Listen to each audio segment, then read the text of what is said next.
Emily Carter was found dead at the bottom of a ravine, her body still buckled in the driver's seat of her crushed SUV.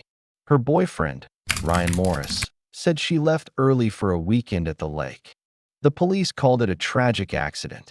But her father, Richard Carter, saw one detail that didn't fit, and when he asked a single, quiet question, everything began to unravel. Hidden inside Emily's final days was a secret worth killing for, a corporate lie buried beneath a staged crash, and a truth no one expected to survive her. Emily Carter's silver SUV was discovered crushed against a tree at the bottom of a steep ravine just off Crestline Highway, a road infamous for its sudden turns and poor visibility. The sun had barely risen when a hiker noticed a broken guardrail and followed the trail of twisted metal and debris down the embankment. The emergency call came in at 7:42 a.m., and within minutes, local paramedics, fire crews, and a sheriff's deputy were on site. What they found looked like a clear-cut case of a fatal accident. Emily, just 27, had suffered massive trauma to her head and chest. Her seatbelt was still fastened, the airbag deployed, and the interior of the car smelled of gasoline and pine. The road she crashed on was notorious for being dangerous in poor weather, and that morning, a thick fog blanketed the area. Investigators quickly concluded that visibility, speed, and possibly a distraction caused Emily to veer off the road. Her vehicle's tires had hit a patch of loose gravel, slid across the shoulder, and flown through the guardrail. The accident report was filed within a day, and the official statement was simple. Emily Carter died in a tragic single-vehicle accident. News of her death hit Windermere like a storm. Emily had grown up there, the daughter of retired engineer Richard Carter and schoolteacher Lynn Carter. She was well-liked, bright, organized, never the kind to take unnecessary risks. She had graduated top of her class, earned a degree in pharmaceutical sciences, and worked at a respected regional medical firm in the city.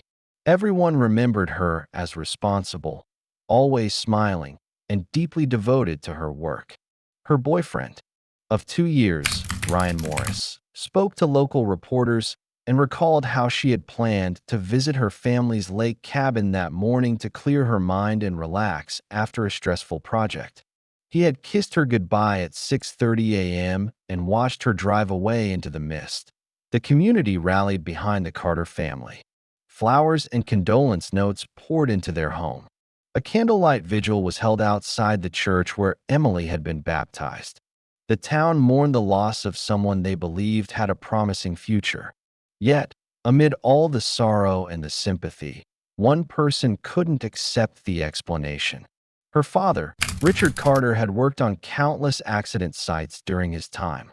As a structural engineer, he'd examined twisted steel and fallen bridges. He'd pored over forensic reports, and he knew how to read mechanical damage. When he saw the photos of Emily's wreck, something gnawed at him. Her car, a model with advanced safety features, had its front end crushed, but the rear was nearly untouched. The vehicle had landed nose first, and yet the autopsy listed injuries to the back of her head. Richard asked about the discrepancy, but the coroner dismissed it as secondary injuries from the tumbling motion of the crash. Still, Richard's instincts didn't let him rest. Emily was a meticulous driver. She never sped, always kept her car in perfect shape, and avoided mountain roads in foggy weather. The idea that she simply lost control didn't sit right with him. He requested the accident scene photos, examined weather reports, and studied traffic camera timestamps. Nothing jumped out until he made a visit to the impound lot where Emily's SUV was stored. That it was there he noticed the dashboard phone mount, empty. Emily never drove without her phone in it. She used it for navigation, music, and calls. Yet, her phone wasn't listed among the recovered belongings. The police returned an older model from her bag, one she had stopped using months ago. Her newer phone, the one she always carried, was missing. When Richard asked the officer in charge about it, he received a vague answer. Something about how it may have been lost or destroyed. But he knew better. Phones don't just vanish without a trace, especially when they're inside the cabin during a crash. Emily's phone had been in a hardshell case, and her car's interior was surprisingly intact. So where was it? That question, seemingly small and almost insignificant, planted a seed in Richard's mind. If something as basic as a missing phone didn't make sense, what else didn't? He wasn't ready to accuse anyone or to stir up trouble while his wife was grieving. But he made a silent decision that day, standing alone next to the wrecked car. He would find out what really happened to his daughter, because sometimes the difference between an accident and a crime lies in the details everyone else overlooks. Richard Carter didn't share his doubts right away. In the days after the funeral, he kept his suspicions to himself, knowing the rest of his family was too deep in grief to hear anything that sounded like denial. But his mind couldn't let it go. The missing phone kept playing over and over in his head. Emily wasn't careless.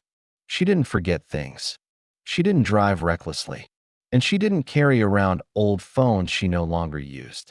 Something was off. 2 weeks after Emily's death, Richard went to the sheriff's department to collect her personal belongings.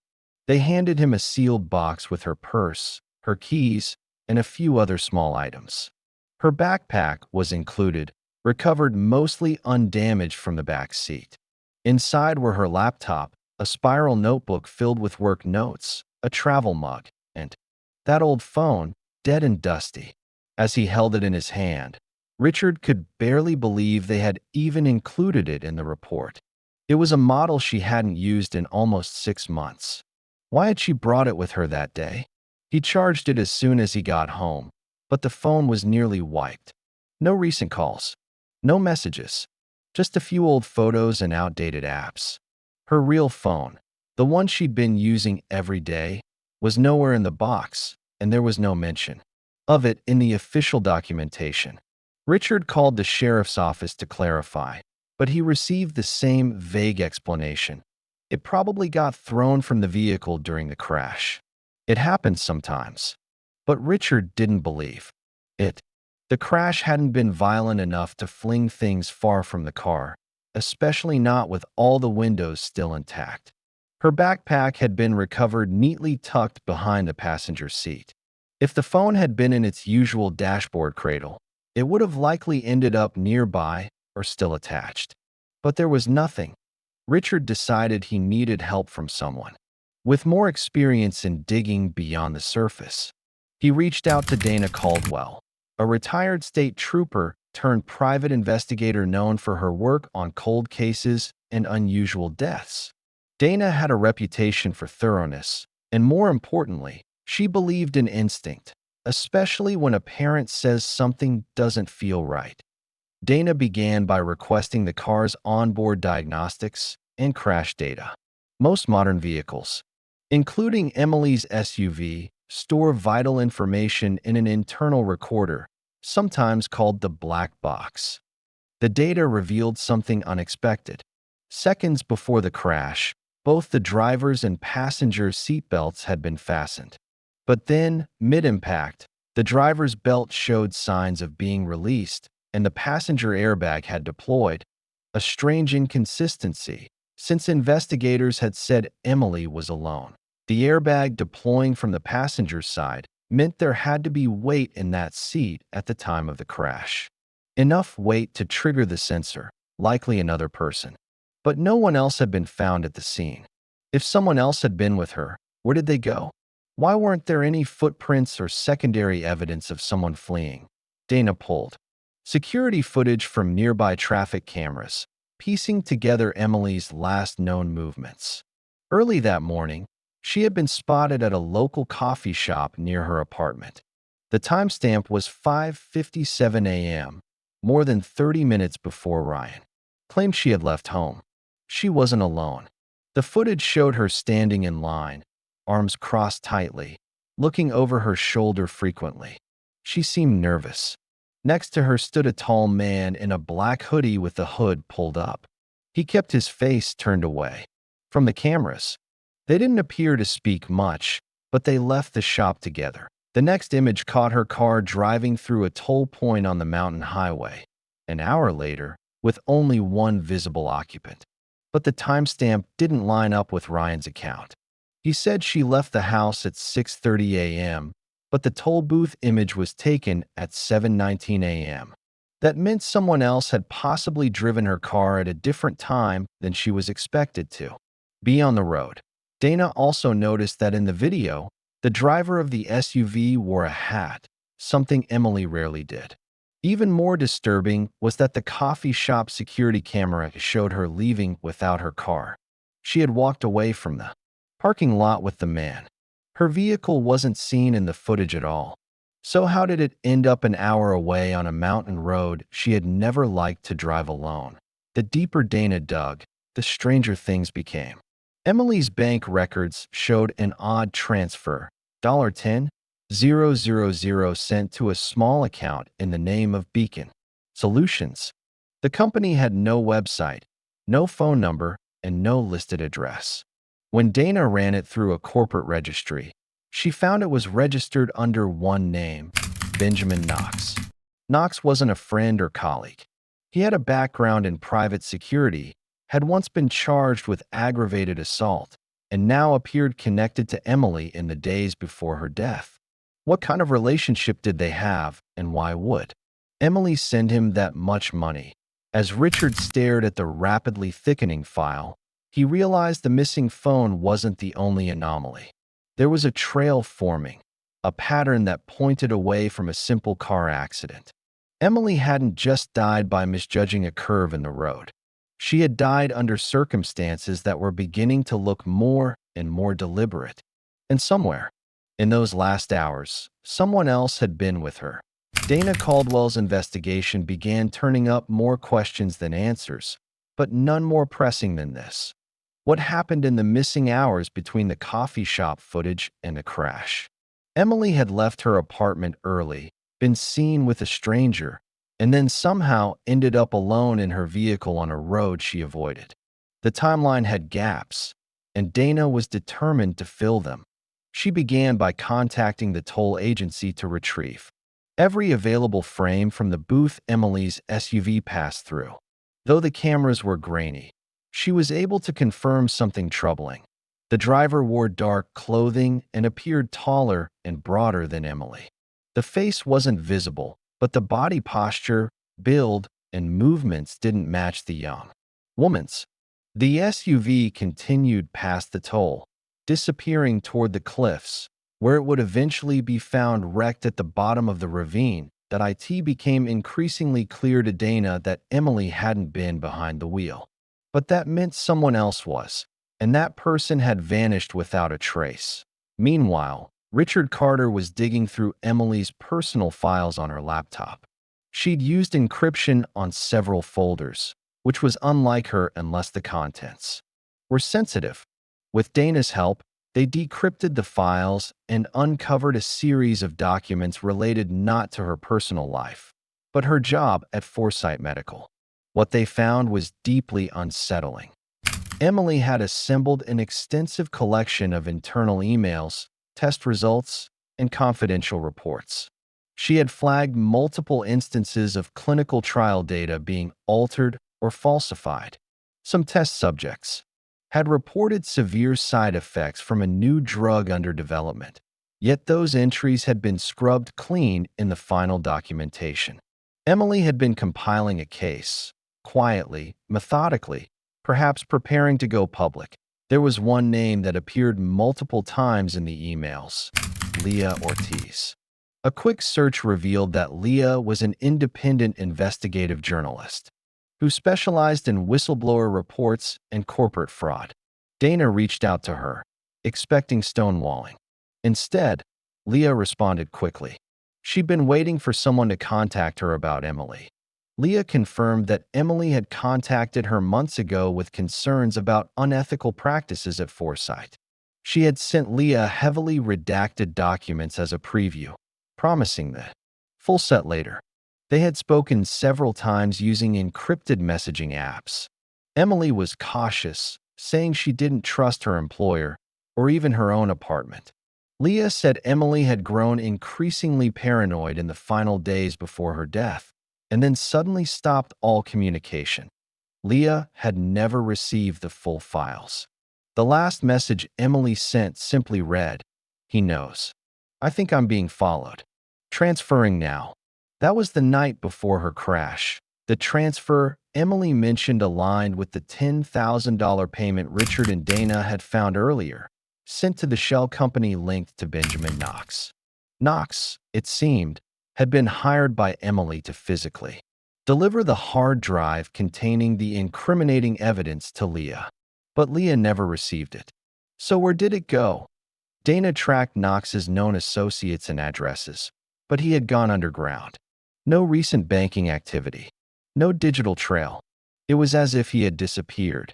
That is, until a surveillance camera from a rural gas station captured a man matching his description getting into a rented truck the day after Emily's crash.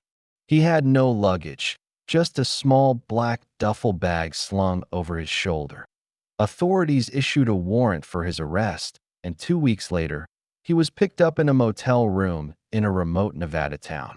When brought in for questioning, Knox admitted to knowing Emily.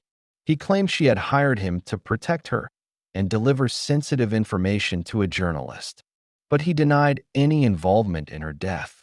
He told investigators she was already dead when he returned to the car after stepping away briefly to make a call. According to him, panic took over. He staged the crash to look like an accident and fled. It sounded ridiculous. Why would he leave the body in the car and risk being traced through traffic cameras? Why not just disappear without taking the time to stage a wreck? Knox stuck to his story. But one detail he gave caught Dana's attention. He claimed the man who had been threatening Emily wasn't just anyone. He was someone inside the company, someone high up. Knox said Emily had confided in him about a senior executive who had warned her once before to drop it and walk away. When Dana asked who that person was, Knox only said one thing: check the flights. He left the country right after she died. Back at her desk, Dana ran international travel logs and found something unusual. Arthur Langley, the CEO of Foresight Medical, had flown to Geneva the morning after Emily's death on a private jet. It wasn't part of a scheduled trip. No meetings were booked. No press was notified. And he hadn't returned. The pieces were starting to fit together. Emily had discovered something massive. She had tried to expose it. She feared for her life. She tried to escape. And someone made sure she wouldn't succeed. What had once looked like a random crash was now the center of a much larger story, one involving fraud, cover-ups, and a deadly silence. And it wasn't over yet, while Benjamin Knox sat in a holding cell, refusing to say anything further. Dana Caldwell and Richard Carter pressed forward with the most urgent question yet. What was the CEO of Foresight Medical trying to hide, and how far would he go to protect it? The hard drive Emily had allegedly given to Knox was still missing. The files on her laptop were thorough but incomplete, and without the full contents, any legal action would be difficult. The death alone wasn't enough to bring down a corporate giant. They needed irrefutable proof. Dana focused her search on Langley's movements. His private jet had landed in Geneva, but within hours he had taken another flight to a small island in the Mediterranean, where he owned a luxury villa under a different holding company. It was clear he had no intention of returning soon. That sudden disappearance the day after Emily's crash was more than suspicious. It was strategic. Meanwhile, Richard found himself reviewing every one of Emily's old journals, calendars, and voice memos. In one of them, he came across a recording, buried in a subfolder on her laptop. Emily spoke calmly, almost clinically, outlining the falsification of trial data for a new drug Foresight plan to release under expedited approval. The voice note named not only Langley, but also 2 other executives. She mentioned plans to meet someone who could help her secure the delivery of the data. That had to be Knox. Dana had an idea. If Knox wasn't talking and the hard drive was missing, maybe there was a digital backup. She revisited Emily's email metadata, focusing on timestamps and attachments. One entry, dated 2 nights before her death, showed a large file sent to an encrypted cloud drive. The email itself had been deleted, but the remnants remained. With some effort and a few legal maneuvers, Dana obtained access to the cloud drive. And there it was, a folder titled Project Orion. Inside were hundreds of documents, spreadsheets, and scans of signed internal memos. It confirmed every claim Emily had hinted at. Foresight Medical had knowingly released early versions of the drug for trial use despite serious complications during animal testing. Several human test subjects had suffered irreversible neurological damage. Reports had been altered, signed off, and sealed. It was a massive cover-up, all to ensure a fast-track drug approval that would bring the company billions. Leah Ortiz, the journalist, reviewed the data and confirmed its authenticity. With the files in hand and her legal team ready, she prepared to go public. But before she could, Dana advised her to sit tight. There was still one piece missing. Why was Emily killed, and how was it arranged? Dana circled back to Knox's bank account. He had received not just the $10,000 from Emily, but another payment days after the crash. This one was much larger, wired from a shell company that traced back to a Foresight subcontractor. The message was clear. Someone had paid him not just to retrieve the data, but to make sure Emily never lived to share it. Knox had claimed he only found her already dead, but that narrative fell apart under forensic review. A second autopsy, pushed through quietly by Dana and Richard, revealed that Emily had suffered blunt force trauma inconsistent with a car crash. Her injuries were inflicted before the vehicle went over the edge. She had likely been unconscious, or already dead before impact. The seatbelt had been buckled after death. It wasn't just a staging. It was a setup, deliberate and calculated. With the autopsy results, the forensic financial trail, and the internal company files, federal authorities finally launched a full investigation. They raided Foresight Medical's headquarters, seizing hard drives and email servers. Several high-level employees were detained. Langley's name was added to an international watch list. Public outrage followed. News outlets picked up the story. Leah Ortiz released a detailed exposé, crediting Emily Carter as the whistleblower who had tried to speak up and paid with her life. Knox, now facing charges of conspiracy and second-degree murder, finally broke. He admitted that Langley had ordered the job through a third party. Emily was to be scared, silenced, and if necessary, eliminated. Knox insisted he hadn't meant for it to go that far. But by the time he returned to the cabin to pick her up, she had threatened to expose everything. And he panicked.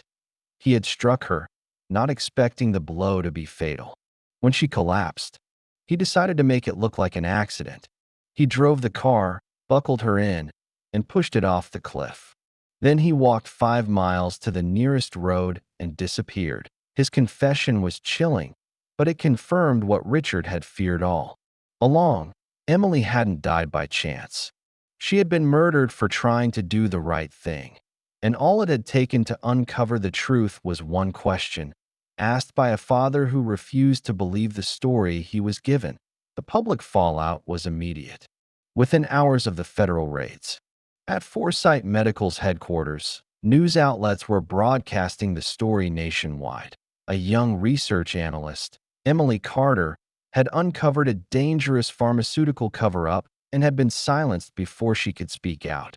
Pictures of Emily in her lab coat, her bright smile and determined eyes, flashed across television screens and filled social media feeds. What had begun as a quiet local tragedy now became a symbol of corporate corruption and the cost of conscience. Protests erupted outside the company's offices. Investors pulled out. Stock prices collapsed. Foresight Medical, once a rising star in the biotech world, was reduced to chaos. More arrests followed as investigators uncovered emails and text messages confirming the cover-up. High-ranking executives were indicted for fraud, obstruction of justice, and criminal negligence. Test patients and their families began filing lawsuits. Regulators who had looked the other way were now under scrutiny.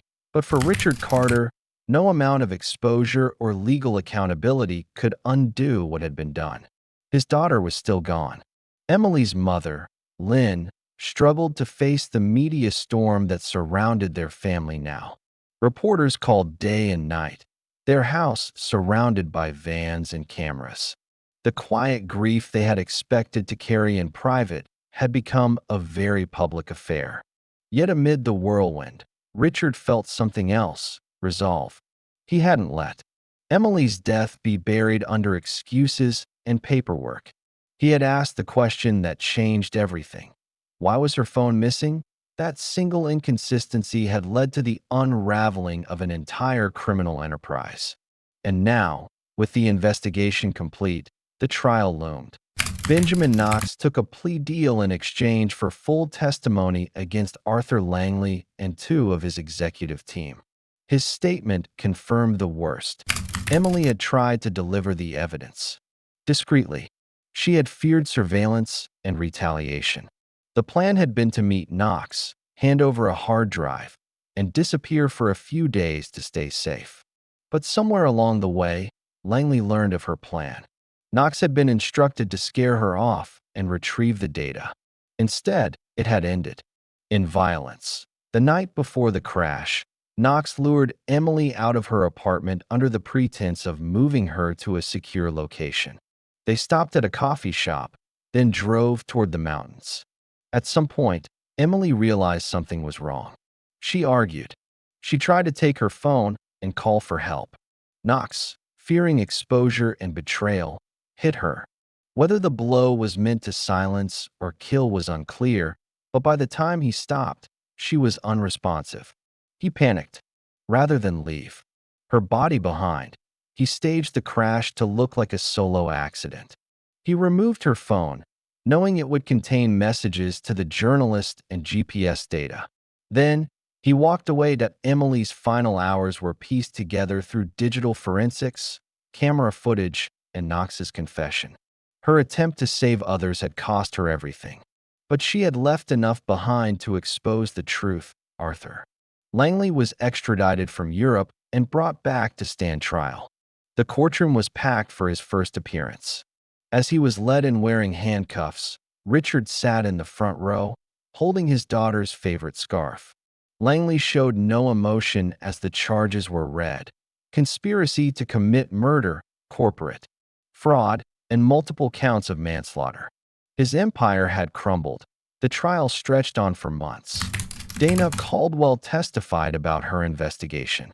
Leo Ortiz took the stand to describe Emily's courage and fear in those final days. Medical experts confirmed the damage the unreleased drug had caused to test patients. Family after family spoke of lost loved ones, irreversible harm, and lies. They had been told, in the end, the verdict was unanimous: guilty on all counts.